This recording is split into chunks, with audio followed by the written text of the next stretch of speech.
Olá e bem-vindos. Hoje nós temos em mãos um material que, olha, nos convidou a uma reflexão bem profunda. É um texto chamado Shema, a formação espiritual da escuta obediente. E nossa missão aqui é exatamente essa, fazer uma imersão completa. Vamos tentar entender o que Shema realmente significa, sabe? Para além de ser só uma palavra ou, sei lá, um mandamento. A fonte que a gente analisou descreve como um eixo invisível da maturidade espiritual e também um processo formativo. O fio condutor de toda a nossa conversa vai ser essa ideia poderosa de uma escuta que se torna vida. Exatamente. E o que chama a atenção logo de cara é que o texto não trata o Shema como um conceito secundário. Ele posiciona o Shema como a própria base da relação entre Deus e a humanidade. Algo que estaria presente, veja bem, desde a narrativa do Gênesis. A tese central é bem provocadora. Ela diz que o problema original do pecado não foi apenas um ato de desobediência. Foi algo anterior, mais fundamental, uma ruptura na escuta. Uma ruptura na escuta, uau! Sim, foi o momento em que outras vozes, tipo a da serpente, a do próprio ego, elas passaram a ter o mesmo peso, ou até mais, que a voz de Deus. Isso. Bom, isso muda a perspectiva toda. Muda completamente, porque a gente normalmente pensa em obediência como um ato, né, uma ação, mas aqui a raiz do problema é colocada na percepção, na escuta, precisamente. E o texto martela nesse ponto. Ele afirma que a separação que a gente faz hoje entre ouvir e obedecer é uma construção moderna, quase psicológica. Na mentalidade bíblica que a fonte descreve, esses dois atos eram tipo inseparáveis. Ouvir a voz de Deus já era o primeiro passo do comprometimento. Não existia essa de ouvir por curiosidade, sabe? Ou ouvir para avaliar. Quem ouve se coloca sob a autoridade da palavra que foi ouvida. E é daí que toda a nossa análise precisa partir. Ok, então vamos desvendar isso. Se a base de tudo é essa tal ruptura na escuta, a primeira coisa que a gente precisa entender é o que significa escutar nesse contexto. E a distinção que o material faz aqui é fundamental. Ele argumenta que Shema não é uma técnica que se liga e desliga. Não é como uma meditação ou um ritual. É uma postura espiritual permanente. Uma disposição contínua. Não é algo que se faz, mas algo que se é. A fonte define como a decisão consciente e constante de que a palavra de Deus terá autoridade final sobre todas as outras vozes. E isso entra em choque direto com a nossa visão contemporânea de ouvir, né? O texto define o nosso jeito de ouvir como considerar, ou pior, avaliar se faz sentido para mim. A gente ouve uma ideia, um conselho, e o primeiro instinto é passar pelo filtro do nosso julgamento, dos nossos sentimentos. Mas, biblicamente, o argumento aqui é que ouvir, no sentido de shema, é acolher com submissão. A analogia usada é forte. Não é um diálogo entre iguais. É a resposta de uma criatura ao seu Criador. O que é fascinante aqui é a consequência prática disso, dessa mudança de postura. O texto ilustra de uma forma brilhante uma pessoa que vive a partir do Shema. Quando se depara com uma decisão, uma crise, ela instintivamente se pergunta: o que Deus está dizendo sobre isso? A pergunta parte de fora.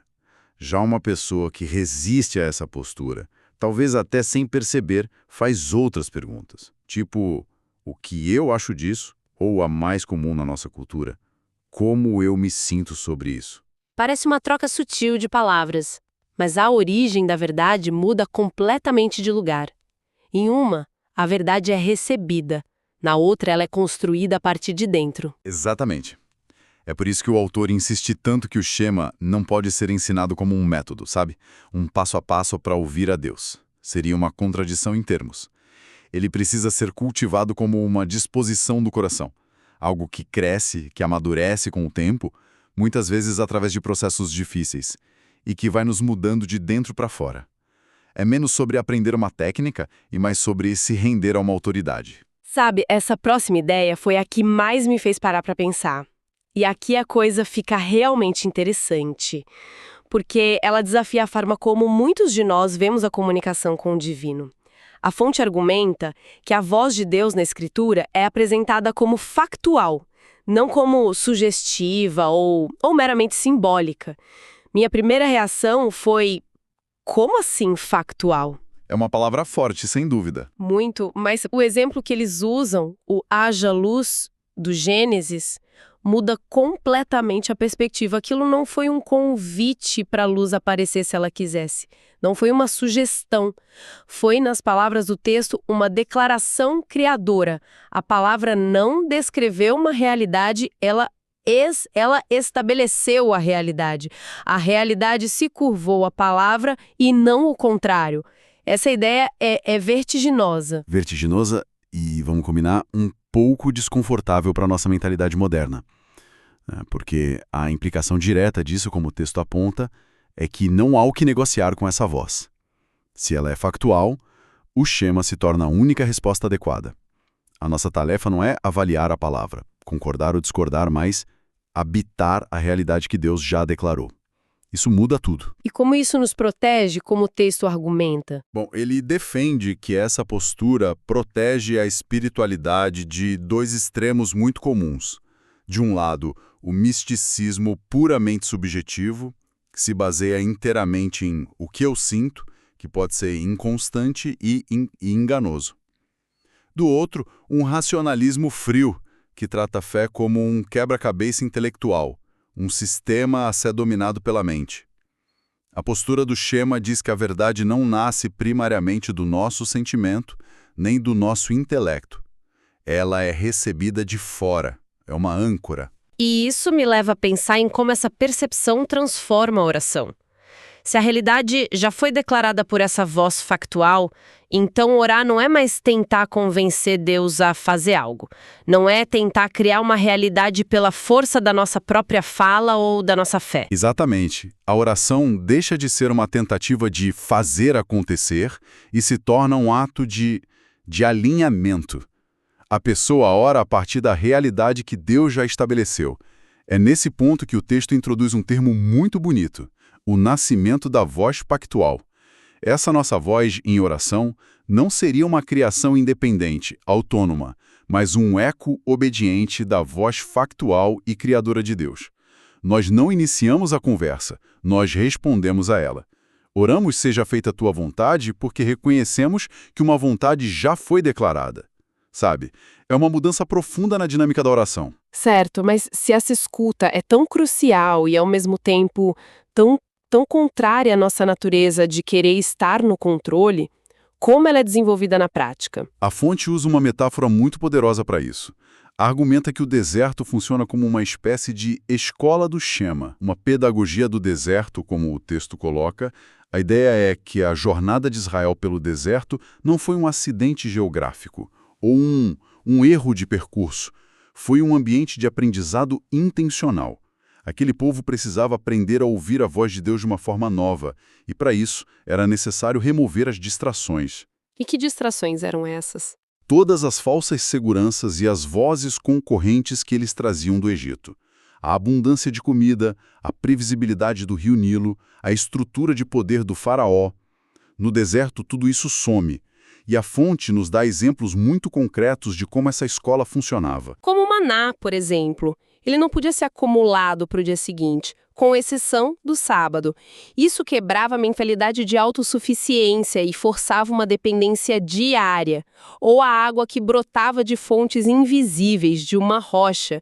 Isso educava confiança naquilo que não se via, em vez de confiar só nos recursos visíveis. A pergunta implícita em cada dificuldade era: vocês vão confiar no que os seus olhos estão vendo, a falta, a sede, o inimigo, ou no que eu disse que faria? O deserto força essa escolha. E o texto faz a ponte dessa ideia para os dias de hoje de uma maneira muito pertinente.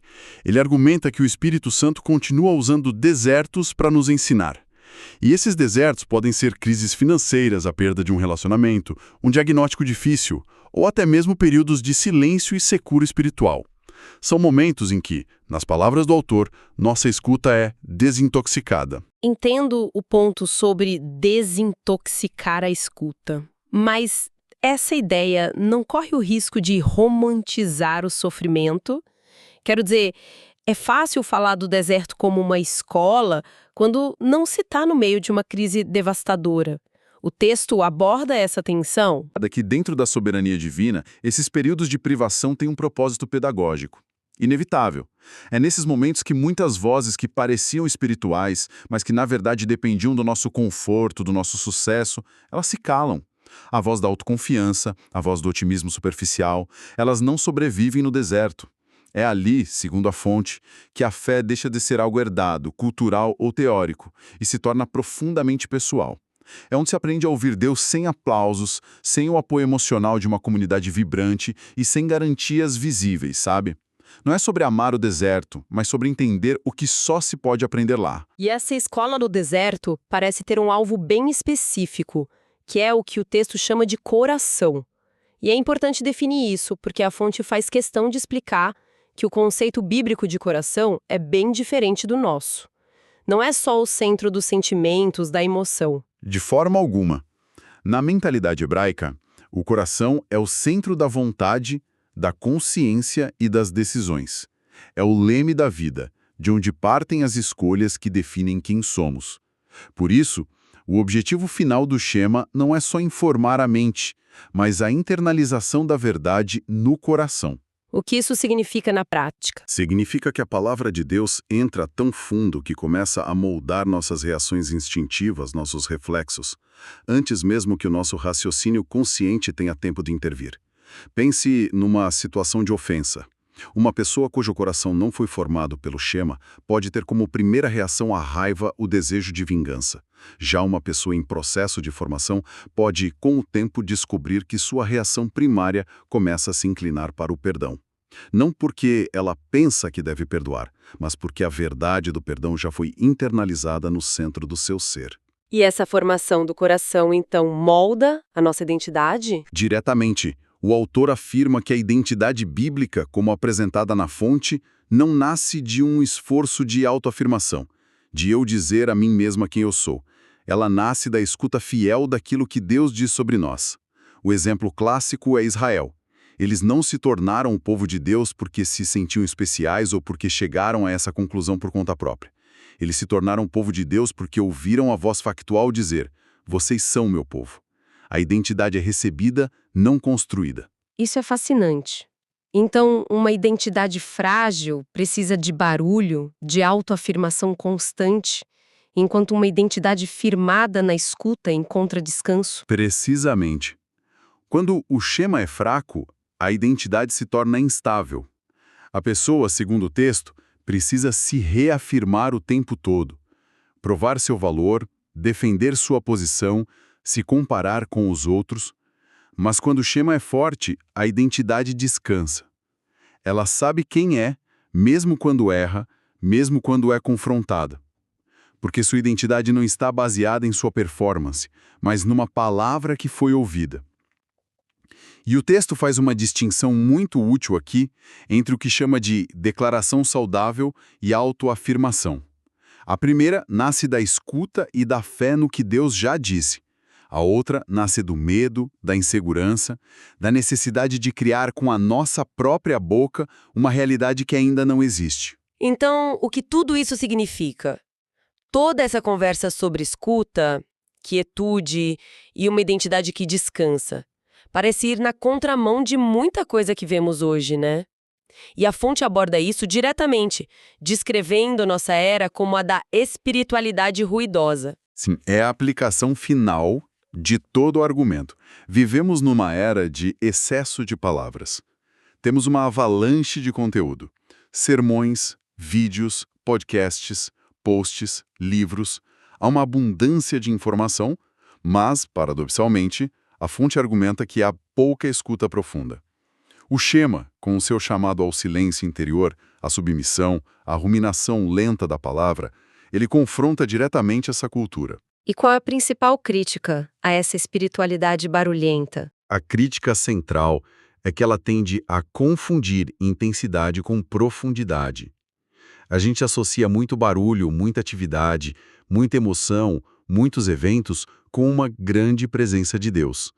O Shema, por outro lado, revela o oposto. A verdadeira profundidade gera quietude. Não uma passividade apática, mas uma firmeza silenciosa. Quem ouve bem não sente a necessidade de falar o tempo todo para provar que tem fé ou para validar sua experiência. Sua confiança não está na intensidade do que sente ou fala, mas na solidez da palavra que ouviu. Isso faz muito sentido. A pressão por performance, por mostrar resultados, por ter sempre uma palavra impactante, isso está em todo lugar, inclusive em ambientes religiosos. Exatamente. E o texto aponta para o resultado prático disso em comunidades, onde o Shema é cultivado, há menos competição espiritual, menos pressão por performance e mais constância e maturidade. As pessoas não estão tentando superar umas às outras com testemunhos grandiosos ou revelações espetaculares. A tal voz pactual de que falamos antes, o nosso eco à voz de Deus, surge com sobriedade, com peso, não com exagero ou artificialidade. E isso, segundo o autor, preserva a comunidade de muitos desequilíbrios e até de abusos espirituais que nascem dessa busca incessante por intensidade. Fazendo uma recapitulação dessa nossa jornada, fica muito claro que o Shema, como apresentado neste material, é muito mais do que uma palavra. É uma postura de vida, uma resposta a uma voz que se apresenta como factual. É uma lição que muitas vezes se aprende nos desertos da vida e que, no fim, se torna o próprio fundamento da nossa identidade. A grande provocação do texto é que a maturidade espiritual talvez não se meça pela quantidade de palavras que uma pessoa fala, mas pela qualidade da escuta que sustenta silenciosamente a sua vida. É uma jornada e tanto da escuta à identidade. E isso nos deixa com uma pergunta que vai além do material que analisamos, mas que nasce diretamente dele. Isso levanta uma questão importante. Se a fonte argumenta de forma tão convincente que, na sua origem, o problema fundamental da humanidade não foi simplesmente a desobediência, mas uma ruptura na escuta, em que outras áreas da vida para além do campo estritamente espiritual, uma análise mais atenta poderia revelar que os problemas que vemos na superfície, em relacionamentos, no trabalho, em nossa sociedade, são, na verdade, sintomas de uma falha fundamental em nossa capacidade de verdadeiramente escutar.